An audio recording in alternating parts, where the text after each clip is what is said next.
అన్న అమ్మే వాడేసి కొనుక్కోవాలి. చికెన్ అయినా సరే, మటన్ అయినా సరే, ఏదైనా సరే అంత కాస్ట్ పెట్టొద్దు. కస్టమర్కి రెస్పాన్స్ కూడా సరిగ్గా ఇవ్వట్లేదు అని మనం అనుకుంటున్నాం.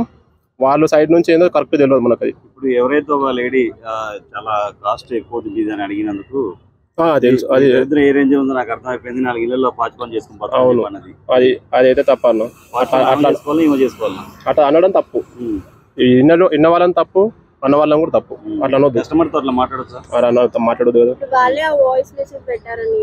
సిస్టర్ వాళ్ళు కూడా బయట అది ఇప్పుడు ఎడిటింగ్ చేస్తారు అందరూ. అది వాళ్ళ తప్పు ఉండొచ్చు మేడం. తప్పు ఉంది కాబట్టి వాళ్ళు బ్లాక్ చేస్తారు. మళ్ళీ వీడియోస్ కూడా అప్లోడ్ చేస్తారు తప్పు అయిందని.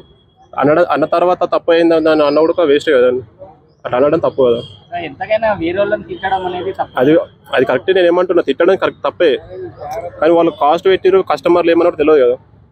కాలింగ్ జస్ట్ ఎక్కువ ప్రైజెస్ ఉన్నాయని చెప్పగానే వాయిస్ లో కూడా ఎడిటింగ్ చేసుకోవచ్చు అన్న. పచ్చళ్ళ కొనలేడు గర్ల్ ఫ్రెండ్ కానీ పిల్లానికి కానీ గోల్డ్ ఎలా కొనిస్తారా? ఆ పర్సనల్స్ అవన్నీ పచ్చళ్ళ గురించి బిజినెస్ చేసుకునే వాళ్ళు బిజినెస్ చేసుకోవాలి కానీ పర్సనల్స్ అవన్నీ మాట్లాడదు కదా. పోయి ఆడవనుకుంటే ఈడవనుకుంటే ఆడవనుకోని చేతనైతే కొనుక్కో, లేకపోతే లేదని ఇష్టమైతే కొనుక్కుంటారు, లేకపోతే లేదు. వాళ్ళ బిజినెస్ చేతనైతే కొనుక్కోలేదు అంటే ఎవరు కొనుక్కోవాలని వాళ్ళు అంటారు కదా. చేతనైతే కొనుక్కో అట్లా అనొద్దు కదా. బిజినెస్ పెట్టుకున్నప్పుడు బిజినెస్ లాగా పెట్టుకోవాలి. వాట్సాప్ నెంబర్ ఇవ్వండి, దానిలో వాట్సాప్ లో పెట్టాను అని అంటారు.